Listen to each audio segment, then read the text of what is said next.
Que se passerait-il si la personne qui a essayé de vous détruire était en réalité un alchimiste involontaire dans votre vie? Que se passerait-il si, dans sa tentative désespérée de transformer votre or psychologique en plomb, elle déclenchait accidentellement une réaction qui transformerait votre âme même en diamant?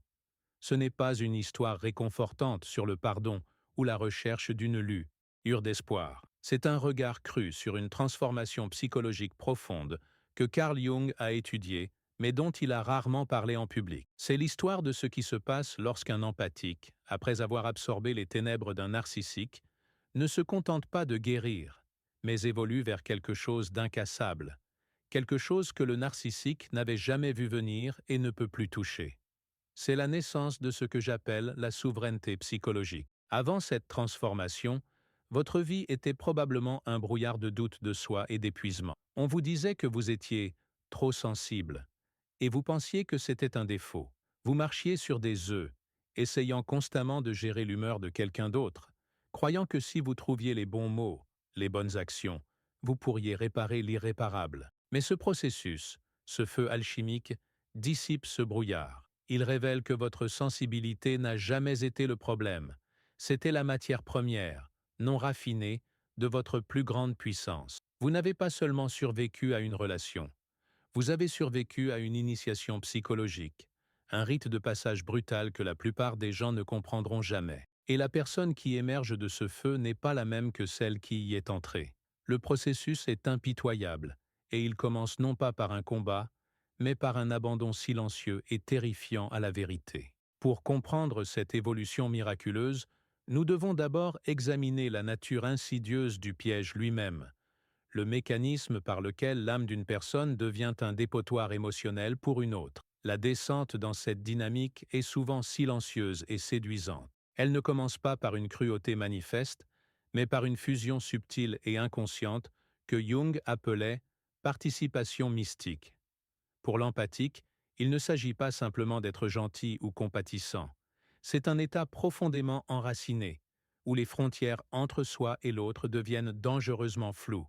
Le piège est appâté avec quelque chose d'irrésistible pour l'âme empathique, le sentiment d'être l'élu, la seule personne qui comprend vraiment cet individu blessé et complexe. La phase initiale, le bombardement d'amour, ressemble à un retour au bercail. Enfin, quelqu'un voit votre profondeur, votre capacité d'aimer, votre nature guérisseuse. On a l'impression que votre but a été validé. Ce sentiment est l'anesthésique qui permet à la violation plus profonde de se produire. Sans le savoir, vous devenez une machine de dialyse humaine. Jour après jour, vous filtrez inconsciemment le sang émotionnel toxique du narcissiste. Vous absorbez sa rage non traitée, sa honte secrète, son vide caverneux, et vous le métabolisez à travers votre propre système spirituel et émotionnel. L'ironie tragique est que ce processus l'a fait se sentir mieux. Il s'éloignait de vos interactions en se sentant plus léger, plus propre et validé, tandis que vous vous sentiez lourd, épuisé et malade, portant une toxicité psychologique qui n'était même pas la vôtre. Vous êtes devenu le réceptacle de toutes les ténèbres qu'il refusait de reconnaître en lui-même. Ce n'était pas un choix conscient, c'était une programmation inconsciente que vous avez probablement portée pendant des années. Une croyance que votre valeur était liée à votre capacité d'absorber et de guérir la douleur des autres. Le narcissique, avec un instinct animal pour cette vulnérabilité, s'est accroché et l'a exploité sans pitié. Mais les dommages sont allés plus loin que le simple épuisement émotionnel. Avec le temps, ce filtrage constant a conduit à une colonisation de votre récit interne. Sa voix ne vous critiquait pas seulement de l'extérieur. Elle est devenue votre propre critique intérieure. Son accusation selon laquelle vous étiez trop sensible est devenue votre propre conviction profonde que vous étiez émotionnellement instable. Son gaslighting, son déni constant de votre réalité, est devenu votre propre doute de soi envahissant. Vous avez commencé à remettre en question chaque sentiment, chaque perception, chaque souvenir. Sa paranoïa est devenue votre anxiété. Vous vous êtes retrouvé à vous défendre et à vous justifier pour des choses que vous n'aviez même pas faites, pris dans une logique circulaire conçue pour vous embrouiller et vous contrôler. Votre esprit même avait été occupé par une entité étrangère.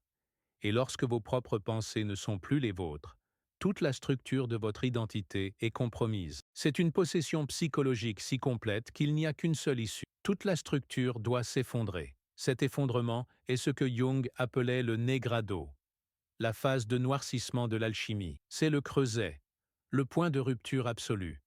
Et ce n'est pas dramatique. Il n'y a pas de moment de confrontation cinématographique ou de marche triomphale vers le coucher du soleil. C'est une implosion interne silencieuse et terrifiante qui se produit dans le calme de votre propre esprit. C'est le matin où vous vous réveillez et réalisez que vous ne ressentez rien. L'empathie qui vous définissait autrefois ressemble à un membre mort. L'espoir qui vous a fait avancer ressemble à une blague cruelle. Vous pouvez regarder de vieilles photos de vous en train de sourire et ressentir une déconnexion totale, comme si vous regardiez un étranger d'une autre vie. Votre capacité à faire confiance, non seulement aux autres, mais à vous-même, semble brisée au-delà de toute réparation. C'est la mort de l'aidant.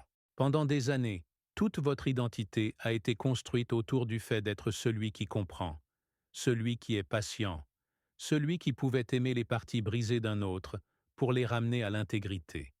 Vous pensiez que votre but était de guérir, de réparer, de sauver. Cette identité n'était pas seulement un rôle que vous jouiez, c'était une stratégie de survie qui était devenue votre prison. Le narcissique, dans sa campagne incessante pour prouver que vous étiez sans valeur, a accidentellement réussi à détruire la seule partie de vous qui était vraiment vulnérable à lui, votre faux moi. Il a anéanti l'identité qui était construite sur le besoin de validation externe, l'identité qui croyait que l'amour se gagnait par le sacrifice de soi. C'est le moment de la mort de l'ego, et c'est l'expérience la plus terrifiante et la plus libératrice qu'un être humain puisse endurer. Vous êtes laissé dans un vide, un point zéro psychologique. Tout ce que vous pensiez être a été brûlé, et dans les cendres, il ne semble plus rien rester. Vous avez été tellement concentré sur la navigation dans son monde intérieur que vous avez perdu tout contact avec le vôtre. C'est le démembrement psychologique effectué par le chaman involontaire. Le narcissique, dans sa quête pour vous consumer, vous a dépouillé de chaque rôle, de chaque masque, de chaque mécanisme d'adaptation, jusqu'à ce qu'il ne reste que le moi authentique et brut. Il vous a poussé si loin dans un monde d'absurdité psychologique que vous avez été forcé de trouver votre propre sens inébranlable. C'est dans ces profondes ténèbres, dans ce néant absolu, que quelque chose d'ancien et de puissant commence à s'agiter. C'est à partir de ce point zéro absolu qu'un nouveau type de perception commence à se former. Une faculté née non pas de l'esprit, mais de l'expérience directe de l'âme avec les ténèbres. Des cendres de cette mort de l'ego, l'ascension commence. Mais elle ne commence pas par un sentiment de force. Elle commence par le développement d'un nouveau sens. Je l'appelle l'alphabétisation de l'ombre. Après avoir été forcé de vivre à l'intérieur des ténèbres psychologiques de quelqu'un d'autre, vous apprenez à les lire comme une langue maternelle. Ce n'est pas une capacité psychique. C'est une intelligence somatique très affûtée. Vous n'entendez plus seulement les mots que les gens disent. Vous percevez les motivations inconscientes qui les sous-tendent. Vous pouvez sentir une projection arriver avant même qu'elle ne soit complètement formée dans l'esprit de l'autre personne. Vous pouvez détecter le parfum subtil de la manipulation, dans une phrase qui semble parfaitement innocente pour tout le monde. C'est une sensation physique, un nœud froid dans votre estomac lorsque quelqu'un est hypocrite, un picotement sur votre peau lorsque la flatterie semble prédatrice, une vague soudaine de fatigue lorsque vous entrez dans une pièce remplie de ressentiments non exprimés. Ce n'est pas un processus intellectuel, c'est un savoir profond et cellulaire. Votre corps, ayant été empoisonné pendant si longtemps, a finalement développé ce qui ne peut être décrit que comme des lymphocytes T psychologiques. Votre système nerveux a maintenant un mécanisme de défense intégré contre la toxicité. Là où vous auriez autrefois intellectualisé, douté de vous et accordé le bénéfice du doute, votre corps a maintenant une réponse de rejet viscéral et non négociable. Le charme d'un manipulateur pourrait ressembler à des ongles sur un tableau noir. Un commentaire passif-agressif pourrait provoquer un resserrement littéral dans votre ventre. La tentative de bombardement d'amour d'un narcissique pourrait sembler froide et prédatrice. Votre corps connaît maintenant la différence entre l'énergie propre et l'énergie contaminée, et il ne vous permettra plus d'ingérer du poison juste pour être poli. C'est un changement profond par rapport à l'ancien état empathique. L'ancienne façon était d'absorber le sentiment et d'essayer de le comprendre. La nouvelle façon est de le reconnaître comme un corps étranger et de lui refuser l'entrée. Vous n'êtes pas devenu moins sensible. Votre sensibilité est devenue intelligente. Elle a été affûtée en un outil de précision pour le discernement, transformant ce qui était autrefois un handicap en un atout formidable. Vous n'êtes plus une éponge, vous êtes un miroir.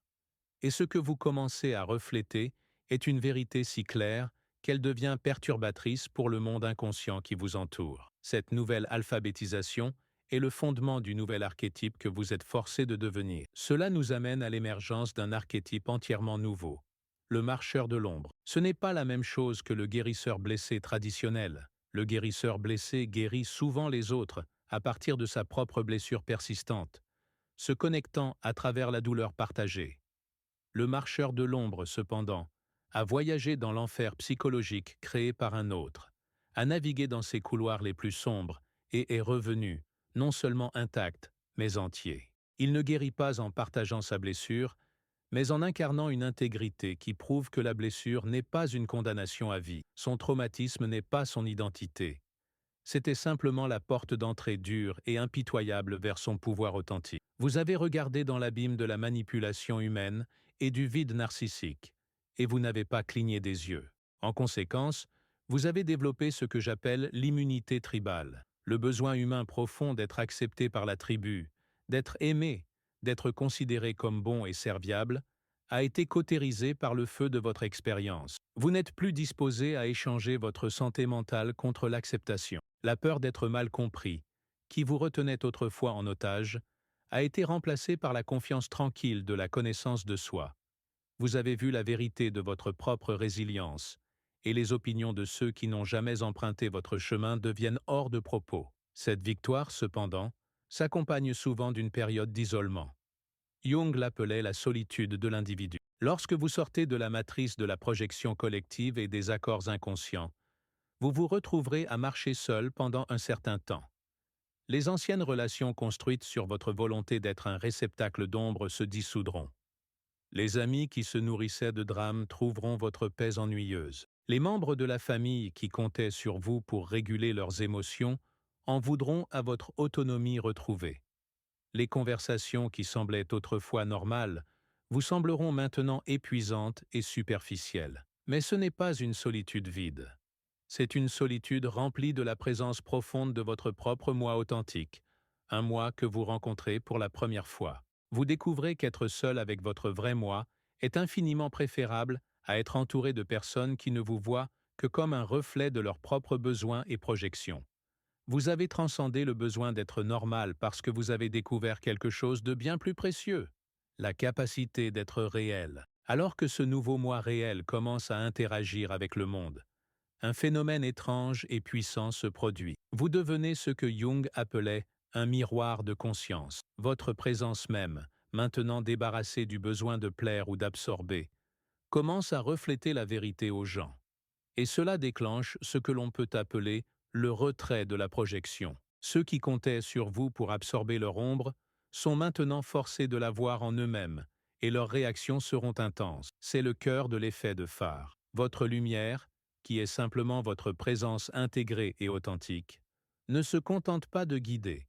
Elle illumine tout, y compris les rochers et les hauts fonds que les gens préféreraient garder cachés dans l'obscurité. Certaines personnes, celles qui sont prêtes pour leur propre croissance, seront attirées par vous comme un navire cherchant un port sûr. Elles sentiront la qualité de votre présence, une force calme qui semble à la fois magnétique et sûre. Elles verront en vous la preuve que la transformation est possible. Mais d'autres réagiront avec colère et hostilité.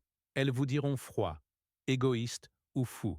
Elles vous accuseront d'avoir changé, et elles ont raison. Vous avez changé. Vous êtes passé d'une éponge à un miroir. Et elles détestent le reflet qu'elles voient maintenant. Un collègue qui s'est toujours plaint de son patron cessera soudainement lorsque vous n'offrirez plus une sympathie sans fin, reflétant plutôt son propre manque d'action.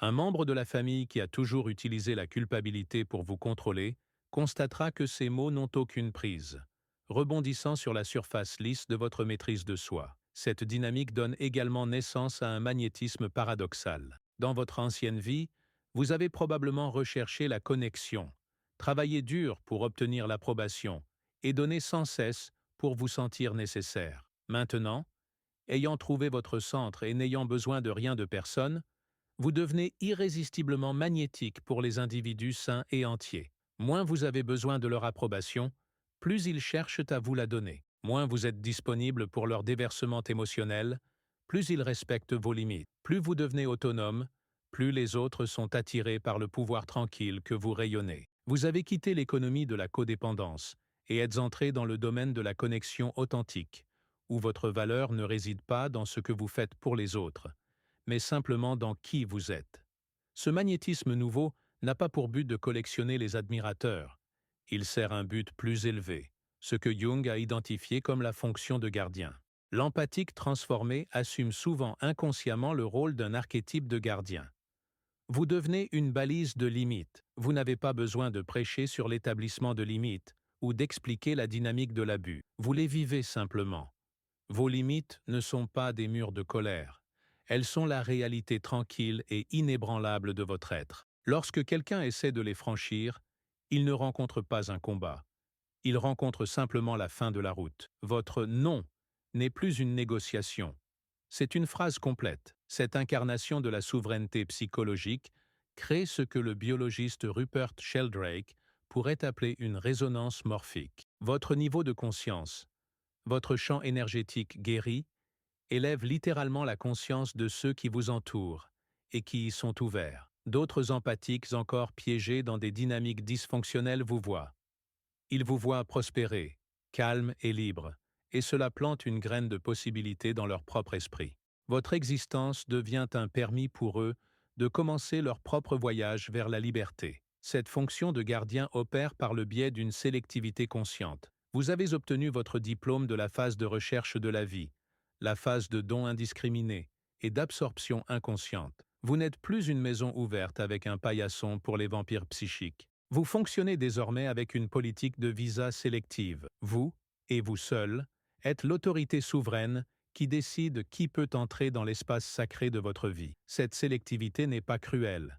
C'est la forme la plus élevée d'amour de soi et de sagesse. Vous réalisez que la compassion aveugle est souvent une addiction au besoin d'être nécessaire, et non un véritable acte de service. La vraie compassion signifie parfois laisser les gens faire face aux conséquences de leurs propres choix. Vous choisissez où investir votre précieuse force vitale en ne participant qu'aux réactions chimiques qui servent votre bien suprême et le bien de ceux qui sont capables d'une véritable réciprocité. Vous comprenez qu'un vrai « oui » n'a de sens qu'une fois que vous avez maîtrisé le pouvoir d'un « non » complet.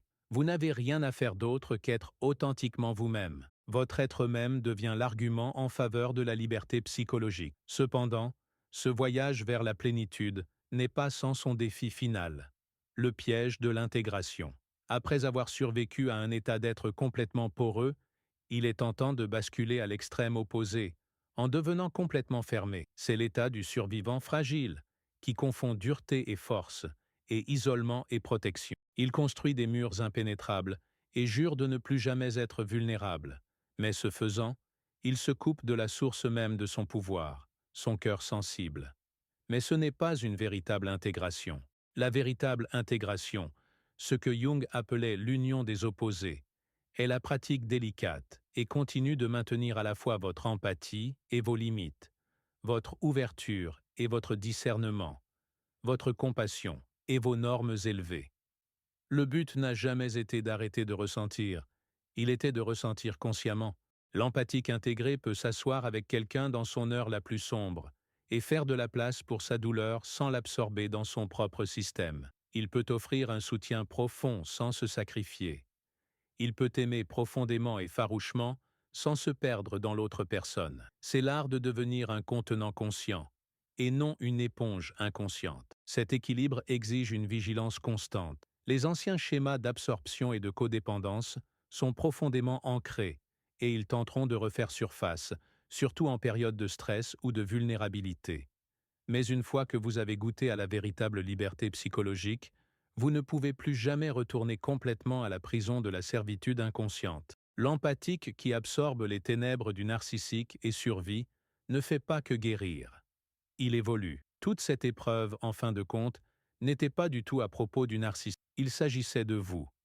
C'était un camp d'entraînement spirituel brutal, non sollicité, mais finalement efficace, qui vous a forcé à trouver le diamant indestructible en vous. Le narcissique pensait qu'il consommait votre lumière, mais au lieu de cela, il était la pression qui comprimait le charbon de votre douleur en quelque chose d'incassable. Il pensait qu'il détruisait votre empathie, mais au lieu de cela, il l'a affinée en une compassion consciente qui ne peut plus être exploitée. Votre transformation devient un phare, créant des ondes de conscience qui se répandent dans le monde. Jung a écrit « Qui regarde à l'extérieur, rêve, qui regarde à l'intérieur, s'éveille ». Le voyage à travers l'abus narcissique vous a forcé à regarder si profondément à l'intérieur que vous avez fait plus que vous éveiller. Vous êtes né de nouveau. Vous avez découvert cette partie indestructible de votre être qui a toujours été là, attendant patiemment sous le faux moi que l'on vous a appris à être. Le narcissique ne l'a pas créé. Il a simplement éliminé tout ce qui n'était pas vous. Vous marchez maintenant dans le monde avec une épée de vérité dans une main pour maintenir vos limites sacrées, et un baume de guérison de compassion consciente dans l'autre, ne l'offrant qu'à ceux qui sont vraiment prêts à guérir. Votre sensibilité n'a jamais été votre faiblesse. C'était votre super pouvoir, attendant d'être forgé dans le feu.